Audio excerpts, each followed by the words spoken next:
All right, so this is another exciting episode of AP Chemistry here at Spain Park High School. Today is Thursday, September the 26th, and today we're going to be kind of talking about and reviewing our solute to solvent attractions and how do we know why things are soluble, and kind of going over these practice problems.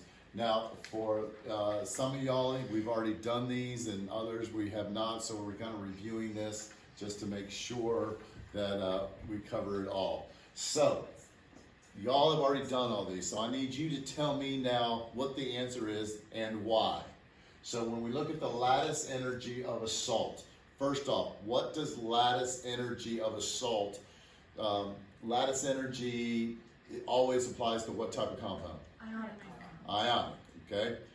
Remember that the word salt is always an ionic compound. That's just a general name for any ionic compound.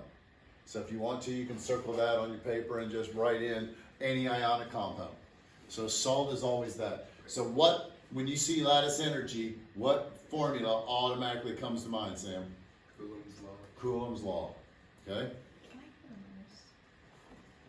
That's out of the blue. Okay? So Coulomb's law, and Coulomb's law then is what two things? The product of the charges over the distance. Product of the charges over the distance. We're going to use ionic radius for the distance. We're going to look at product of the charges first, and since we want the largest attractive force, we want the largest product or the smallest product? Largest product, so we can eliminate A and B. So which one is it going to be and why? Which answer is it? C. C, because they're both oxygen, so what do we look at here? Ionic radius.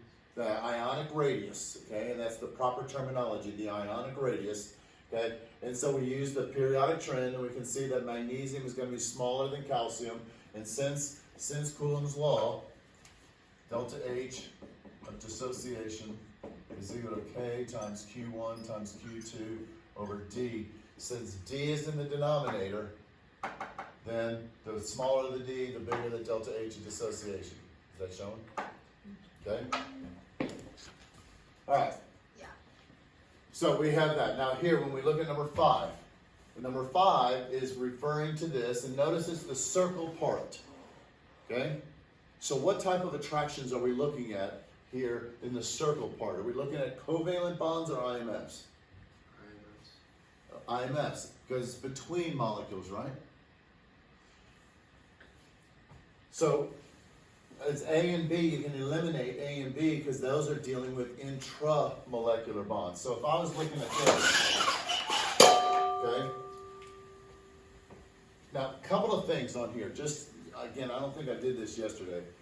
When I'm looking here and I'm looking at all these structures, you need to understand that if I draw something like this is what it would look like. Hydrogen, hydrogen, hydrogen, hydrogen, hydrogen, hydrogen. Okay, so that's how you draw it out normally. But because it's so common and organic, they just end up doing straight line. This. Then you just do alternating here, and that just shows me my alternating double bonds. This and that are the exact same thing. This is just a shortcut. You always assume in every vertex there's a carbon. And that carbons can always form 4 bonds. And whatever bonds aren't formed, okay, see, so like right here, this carbon is only forming 1, 2, 3 bonds. So it's got one more to go. You assume there's a hydrogen there. The rest of the bonds are going to be filled with hydrogens if it's not written. So when I'm looking at this is telling me there's a carbon right here. There's a double bond to a carbon right there. So there's a carbon, this is the double bond between them. Then there's a nitrogen. Does anybody remember what R means? We didn't talk about that in here. That's going to be any hydrocarbon group. So when we were talking about the soap yesterday, the long hydrocarbon tail with the polar end, that R, that hydrocarbon tail could be anything. It could be, depending upon what oil it came from. So the R just represents any hydrocarbon. It just represents, so it's anything that's added onto there. So that means that's just a continuation of some kind of hydrocarbon chain. Could be one carbon, I got it. Could be one carbon, could be multiple carbons. Okay? Now, so that's first off. So now also, we're going to learn about this. Sometimes you'll see this just drawn like that too. And the circle implies that the double bond can be here, here, or here as well. And I don't know if you guys remember from last year the concept of resonance, that it's the overlapping p orbitals and that double bond. When we get into bonding, we'll talk about that in much more detail later on this semester. All right? But those are all the same thing. So just know that it gets really, hey, this is crazy. I've never seen this organic compound before. I don't know what to do. But really, they're just circling between molecules. It's just carbons and hydrogens, and you're just between molecules. So we already defined this. So we know it's not going to be a polar covalent. Now, where would a polar covalent bond be? Well, that right there is going to be a polar covalent. Now, how do I know it's polar? Phone call, right? So this is phone call, okay? This actually right here is going to be a polar covalent bond, carbon oxygen, okay? So, but the polar to non-polar, this is a carbon here, and you assume the hydrogen, that would be more of your non-polar covalent bond there if that was written, okay? But we know it's not going to be A or B. So C and D are about hydrogen bonds and what does it say? London dispersion. London dispersion force. Now, are both of those present? Yeah, because remember, everything's got LDFs, but it's got hydrogen bonds. So which one's stronger? Hydrogen. The hydrogen bonds. Okay, the hydrogen bonds.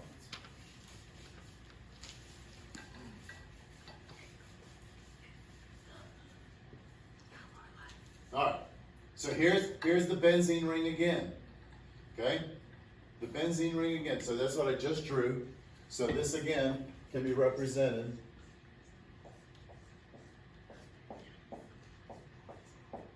which also can be represented. And just for the record, all my information is called a Kukuli structure. You learned that in organic chemistry in your sophomore year in college. Or if you test out, you could take your freshman year. A lot of people know, even if they test out, go ahead and take general chemistry because they can get an easy grade. Pads or GPA to start with. Okay? Now, benzene, considering the observation, benzene is only sparingly soluble. What does it mean, sparingly soluble? Barely soluble. Okay? Make sure we know the vocab. Okay? Benzene is non-polar. Is this part true? Is that true? Benzene is non-polar? How do you know that, Josh? It's a hydrocarbon. It's a hydrocarbon. Hydrocarbons are non-polar. Therefore, there are no forces between water and benzene. There's always forces. There's always forces. So this is the part that's not true. Okay? The hydrogen atoms in benzene form hydrogen bonds with the oxygen atoms in water. Can this form a hydrogen bond with the water? Why not? It's not fun. It's not carbon's not electronegative enough to form a hydrogen bond. It's much more of a non-polar type bond. Okay? It is slightly polar, but it's not very polar. It's not polar enough to be hydrogen bonds. Benzene is hydrophobic. What does that mean? Doesn't like water. Okay? Is that true? Is it really attracted to the water? No. Okay, because it's non-polar. Again, we talked about that yesterday when we read. Therefore, there's a net repulsion. Is there going to be a repulsion between the two? No. Okay? So that leaves D. There are dipole, induced dipole, and London dispersion interactions between water and benzene. That is true. Now, I don't like this response. This is actual AP question, but I don't like the response because it doesn't really come back and talk about why it's sparingly soluble. So let's continue this. If this is a free response question, what else do we need to say? So why there's attractions, so why doesn't it dissolve? It's not strong enough To to overcome the bond. Okay, so these are, obviously these are very weak. They're not strong enough to, what are our three processes in the dissolving process? Overcome the solute to, or solvent. Solute. Now, this is the solute to solvent attraction. Oh, the solvent.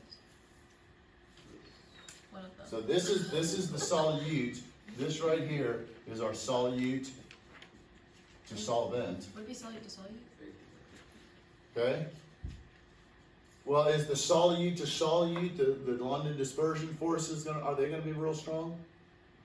Not necessarily. Solvents. Is it solvent? It's the solvent, what does water have, how are water molecules attracted to each other? Hydrogen bonds. Much stronger. So, to continue this on as an explanation, if you're doing FRQ, you would say, there are dipole and London dispersion interactions between water and benzene, but these forces are too weak to overcome the much stronger hydrogen bonds or solvent to solvent attractions between the water molecules. Therefore, they don't dissolve. Okay? That's your answer, and in your notes, I think this is the D part of, I think it's actually C on why non-polar doesn't dissolve in polar. And you need to, again, for your test, which is gonna be Monday, you need to know those almost verbatim, those A, B, C, D answers on why polar dissolves in polar, why ionic dissolves in polar, why non-polar doesn't dissolve in polar, and why non-polar dissolves in non-polar. You have 4 answers that apply to any situation. You need to know those. Okay.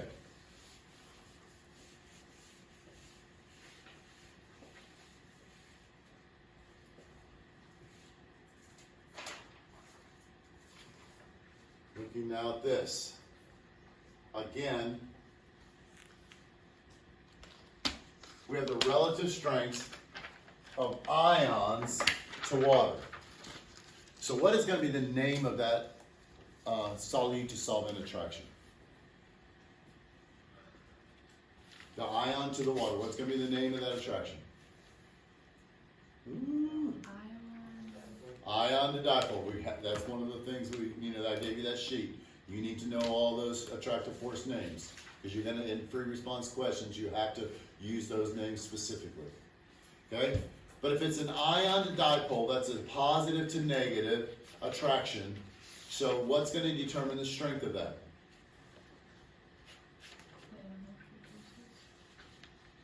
What's going to determine the strength? How can we calculate the strength of this ion to water? It's a positive to negative strength, positive to negative attraction. So how are we going to measure that?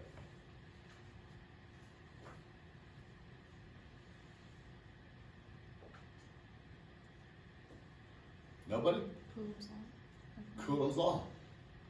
Positive to negative is always going to be Coulomb's law.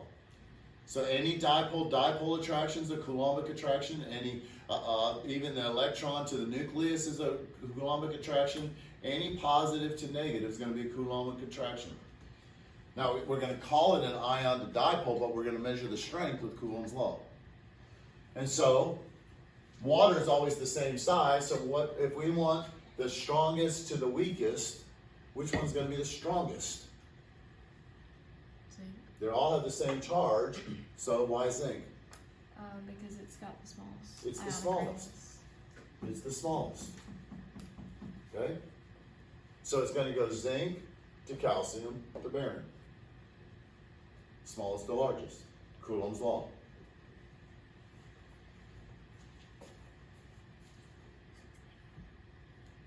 All right.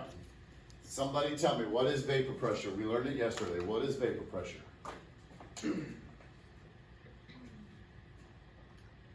Aaliyah doesn't want to talk. She doesn't have a lot of energy today, so somebody else is going to have to step up.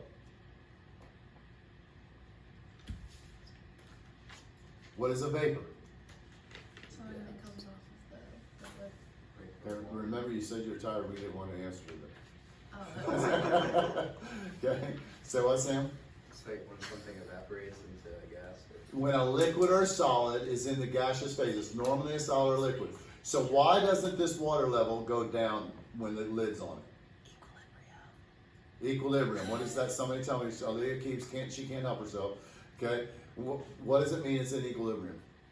It evaporates, which increases the pressure, and which makes it go back down into a liquid. Okay, so we have some evaporating and some condensing, but there's going to be a certain number of vapor molecules above the liquid. Okay? It is in equilibrium. The forward rate is equal to the reverse. The rate of evaporation is equal to the rate of condensation. So we have a vapor pressure. Now these are the three things, again, that you have to make sure go together. If something evaporates quickly, what does that mean about its attractive forces? Weak. If it evaporates quickly, it means there's going to be a bunch of vapor up here. They have weak attractive forces, so they can be more crowded before they start sticking together. And so the weaker the attractive force, the higher the vapor pressure. And then the lower the boiling point is going to be. You got to link those three together all the time too. The weaker the attractive force, the higher the vapor pressure, the lower the boiling point. Okay? Now, so which one has the highest vapor pressure? Well, obviously, it's the 92 is the biggest number, right? So what does that mean about its attractive force? It's the weakest, which is what the question is asking for. Now here was the thing that we talked about yesterday, but it's worth repeating. CH3, that's got hydrogen bonds though. That's got the strongest type of attractive force. How could it have, how can that be the weakest then? How can C6, we just talked about C6, but C6H6 has been every problem so far. Benzene, what do we say? Is it polar or non-polar? So it's the only type of IMF between the molecules, LDFs, right? I thought those were the weakest, and this was the strongest. Number one, data doesn't lie. You look at the data. You always follow the data. But now we want to try to explain the data. How can LDFs be stronger than what three would these have? Hydrogen bonds, dipole, and LDFs. So this has all three. This only has LDFs. How can this one have stronger attractive forces? Go ahead, Aaliyah. It's bigger, so it has more surface area, which means it can have more LDS. Okay? Say it's bigger, but we don't want to necessarily say surface area. It's got a bigger electron cloud. Okay? Bigger electron cloud. Probably be okay if you said surface area, but the reality is we're looking at the electron cloud. So the LDFs of this, even though it's just LDFs, it's big enough, it's much bigger than this. So the LDFs of C6H6 are stronger than the combined LDFs, dipole, and hydrogen bonds of methanol. Okay? Data, follow the data first. Because if I didn't have this, I'm going to say the OHs are the ones that are going to have the strongest attractive forces because it's got hydrogen bonds. Now again, this isn't showing me the actual structure of it. I think yesterday I kind of showed out that I think that this would be ethylene glycol. So you'd have C, 2 carbons, O, H like this, then hydrogen, hydrogen, hydrogen, hydrogen. So now I have 2 spots for these to form hydrogen bonds with other molecules, which is why it's going to have the lowest vapor pressure, the strongest attractive forces, because it's got 2 places that it can form hydrogen bonds with another molecule. Now, wording. Everybody listen to me, okay? Whether you're zoned out or not, I need you to listen to me right now, okay? We're not going to say that this has stronger attractive forces because it can form hydrogen bonds, or it has hydrogen bonds. If you said this has the highest because it has hydrogen bonds, the reader on an AP test is going to think you're talking about that bond right there. But it's got hydrogen bonds. So we have to change our wording. This is the highest because it has the ability to form hydrogen bonds with other C2H6O2 molecules. It's always got to stress between the molecules. Don't just say this has hydrogen bonds, because it's going to imply that covalent bond. You always have to specify it can form hydrogen bonds with other molecules. It's the hydrogen bonds between molecules. Between molecules. Okay? It's going to be on your test. Okay? I'm going to ask the question on your test. For sure. And you have to say between molecules. If you say CH3OH has hydrogen bonds, therefore it's got stronger attractions, you're not going to get credit. It can form hydrogen bonds with other CH3OH molecules, which are stronger IMFs than LDFs. Okay? So wording. Now, I just want to keep stressing here. So we talked about this. So the LDFs of this are greater than the combined here. Why is this greater than that one? They both have hydrogen bonds. They can both form hydrogen bonds with other molecules. See, I just said it wrong.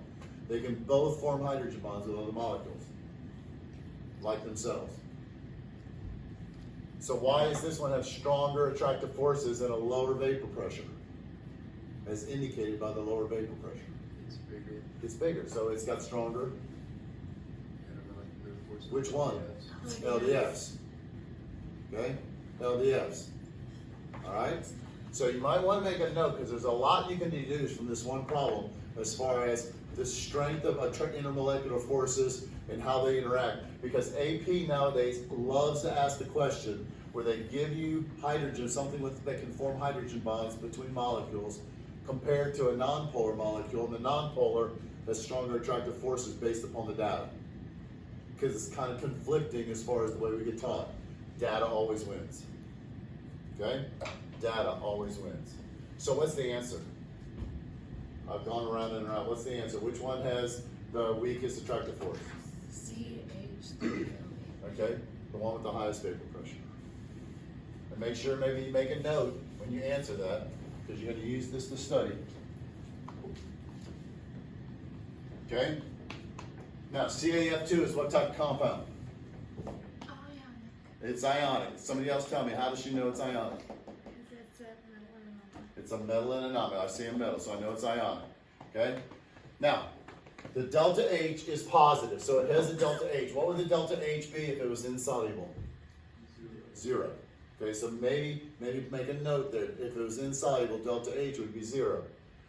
Does it dissolve to form CAF2 particles? How does it dissolve? As ions, a calcium and 2 plus and a 2F minus. Okay, it's ionic, dissolves as ions. So we know it's not that. Now, again, remember, delta H of the solution is equal to delta H1 plus delta H2 plus delta H3.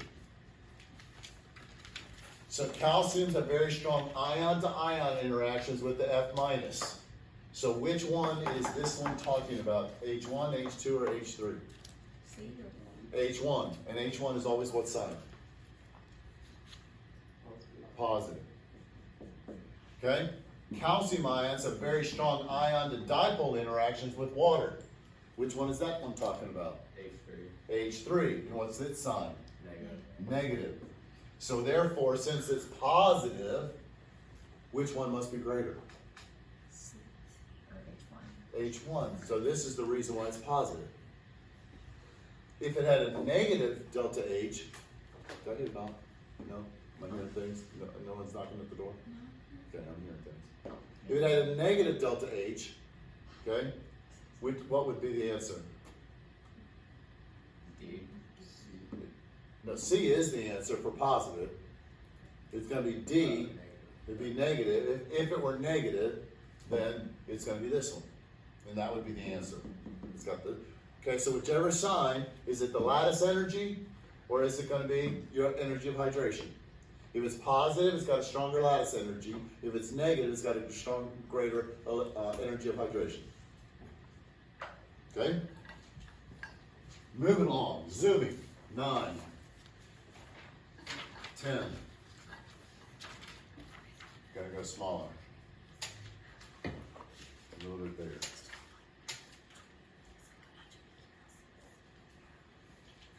And I think this one's pretty straightforward. You all seem to answer this one really easily. And the answer again on this one is which one? A. And the things again I want to point out, notice you don't put the hydrogens and oxygens on the Mickey Mouse on the water. You know it's water. You just have to get them oriented the right way.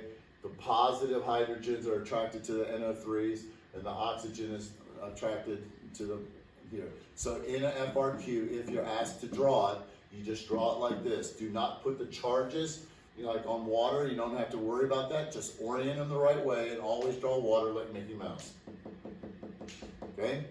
Now, I would probably draw it like this, where they're actually touching. Either way. IAP are just looking for it to be oriented the correct way. And what's wrong with this one? They're dissolved. They haven't broken apart. The ionic compounds have to be dissociated completely apart. So don't keep them together. Even if it was like this and you put the molecules right, even if you did it like this, and then this one would be like this. Even if you drew it like this, if these aren't broken apart, it's not right.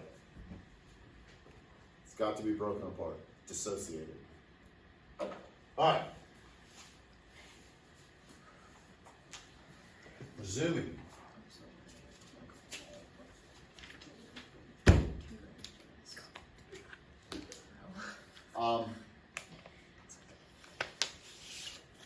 We got that done. I'm gonna video tomorrow in the other class, and I'll do those other 4 in the other class tomorrow. All right. So for today, now I want us just to look at this. But wait, there's more.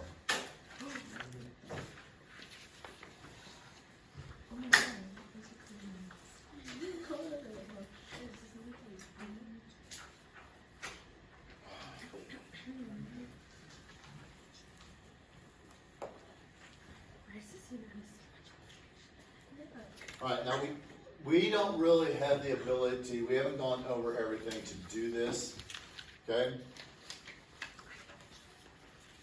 This number 2015, okay?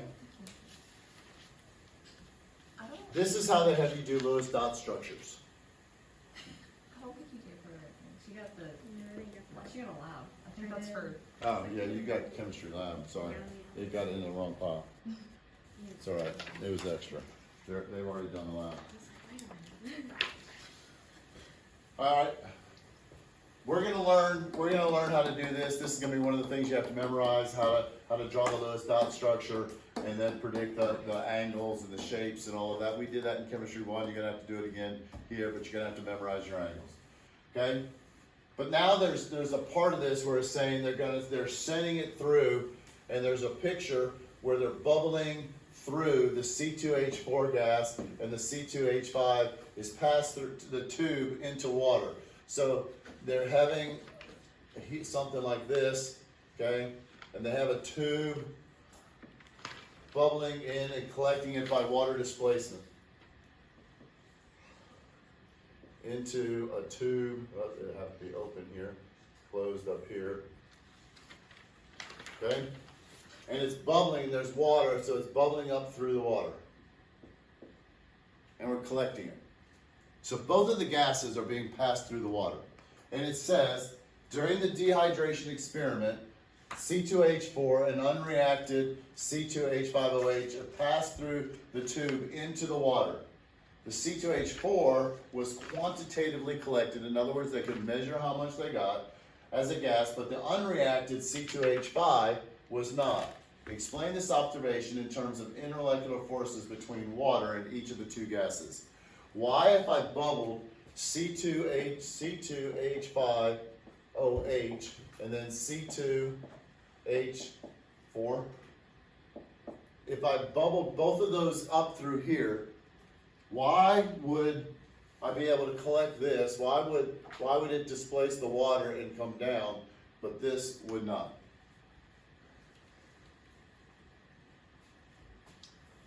Just for the record, I thought this was a very difficult question that year. Just from trying to think of the logistics of it.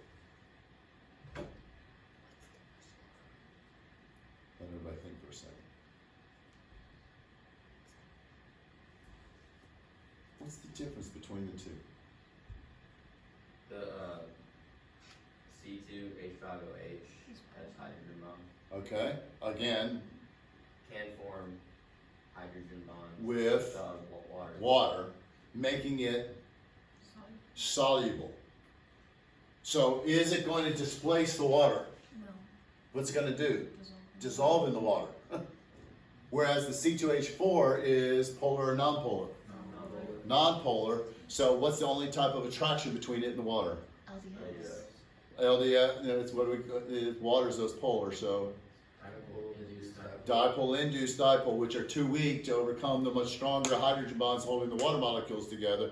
Thus, it just bubbles through and is not dissolved in the water. Okay? So that's kind of a crazy way of asking that question. I thought it was a way too complicated scenario to ask that question. They really, in my opinion, needed to say C2H5 is, you know, very soluble in water, C2H4 is not. Explain. Okay? But this was highly missed just because trying to figure out the logistics of really what's going on. Now there is a picture on the previous part of this that kind of explains and shows it, but it still doesn't help much. A lot of people miss that one. Here's another one. Now we did kind of talk about this a little bit.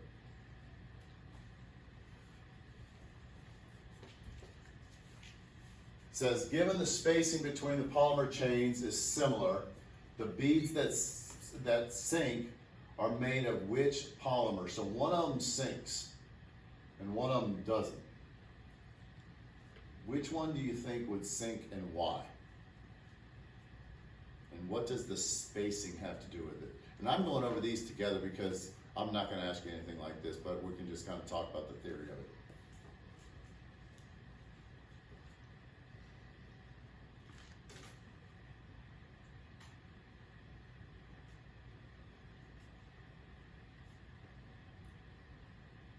Anyone want to venture a guess as to which one is going to be? First off, the one that sinks, what does that mean? What is that? What are they really asking about? More dense than water. Which one's it's a density question. That's why the spacing is the same. So the volume is going to be the same, is what they're saying. Okay? That's what the spacing is saying. So it's a density question. Which one will sink means density. Spacing is the same, means the volume will be the same. So what's got to be different? The mass. So which one do you think is going to sink and why? CBC. Because chlorine is going to have a greater molar mass, 35.5, compared to the methyl group of only 15. Everything else is the same. So it's going to be more dense. The PVC is going to be more dense because the chlorine has got a greater molar mass than the CH3. Therefore, the mass over volume will be greater. Okay?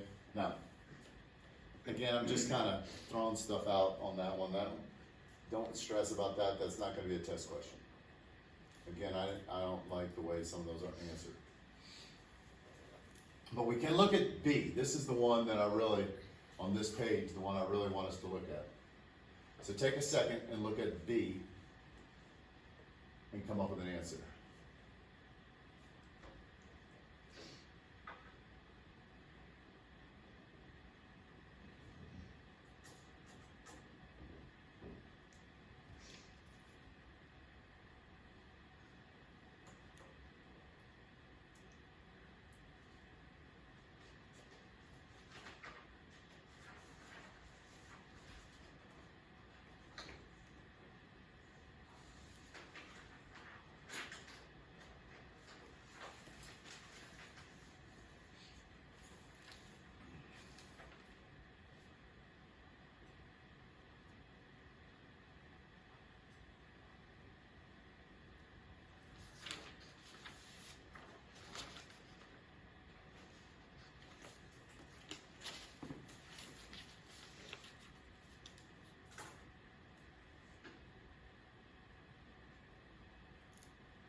And on these, this is where 2 to 3 sentences, but they need to be good, solid sentences. But we don't need to go too deep, but we gotta make sure we explain it enough. And at any time you have 2 different compounds mentioned, you have to discuss the IMFs and things in both of them and the relative strengths comparatively.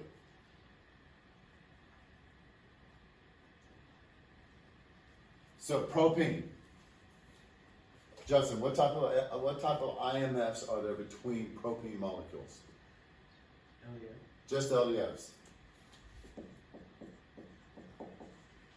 Okay, only. Justin, again, what about vinyl chloride? LDS and Good, LDFs and dipole-dipole. So that in and of itself tells me that, hey, I'm gonna have stronger overall intermolecular forces between the two, thus it's gonna give it a higher boiling point. So it requires more energy to break the molecules apart from one another. Now, again, watch the wording. You don't wanna say break the molecules apart, because that sounds like it's decomposing the molecule. You wanna break the molecules apart from one another. You have to overcome the IMFs. It takes more energy to overcome the IMFs between the molecules to cause it to boil, okay? But let's just compare the LDFs too. Which one, and we kind of mentioned it, well, we didn't really mention it there, but which one's gonna have the greater LDFs?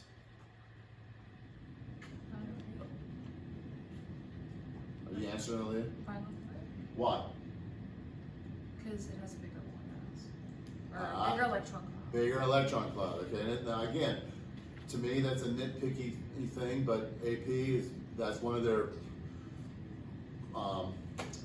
pet peeves or their sticking points of because chlorine has a greater electron cloud than CH3, its LDFs will be stronger than that of propene.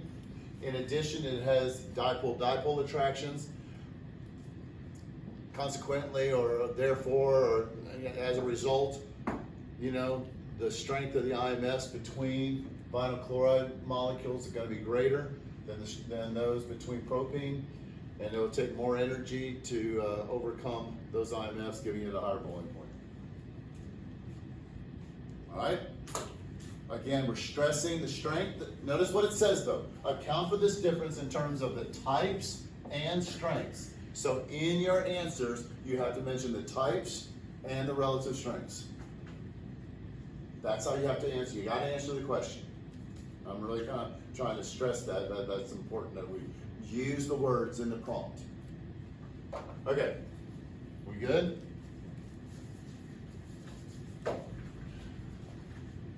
We only got a few more.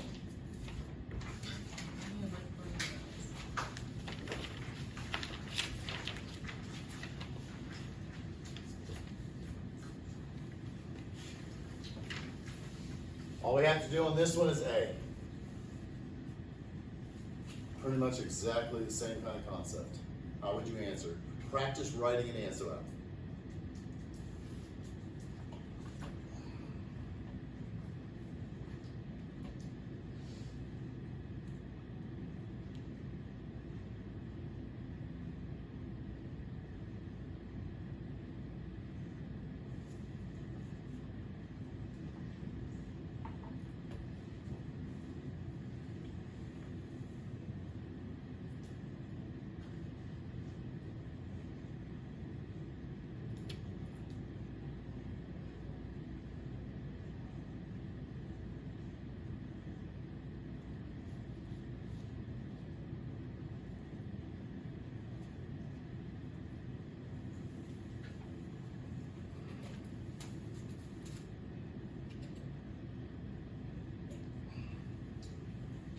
Those of you at home watching this, you ought to be writing down, practicing as well, writing the actual question out.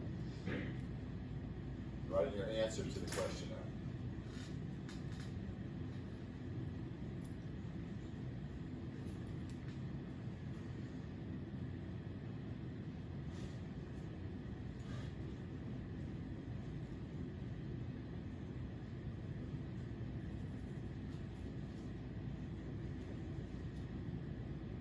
Oh, wow.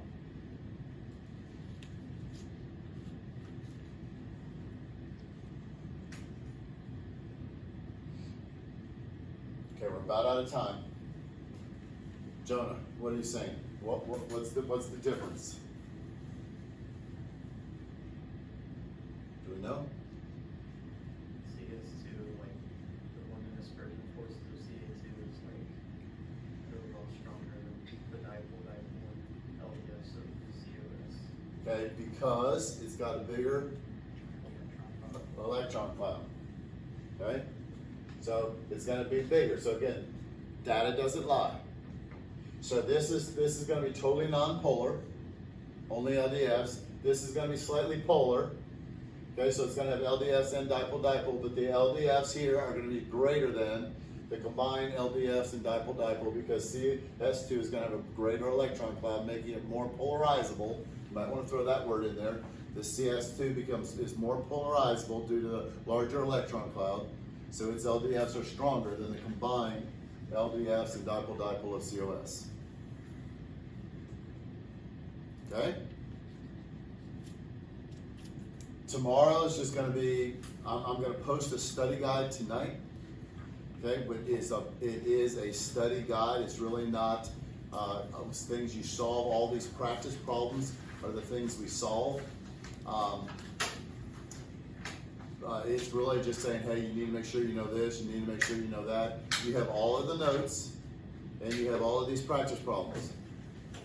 Okay, don't forget though, on this test, it's still going to be all the stoichiometry and the molarity as well. Okay, so you got to go back and look at that molarity and your labs and Beer's law, and all of that stuff is on this test. Will that ions be on the test? Net ionic equations, but a very small part, because we've really already been tested on that. All right, have a great night and go Jags.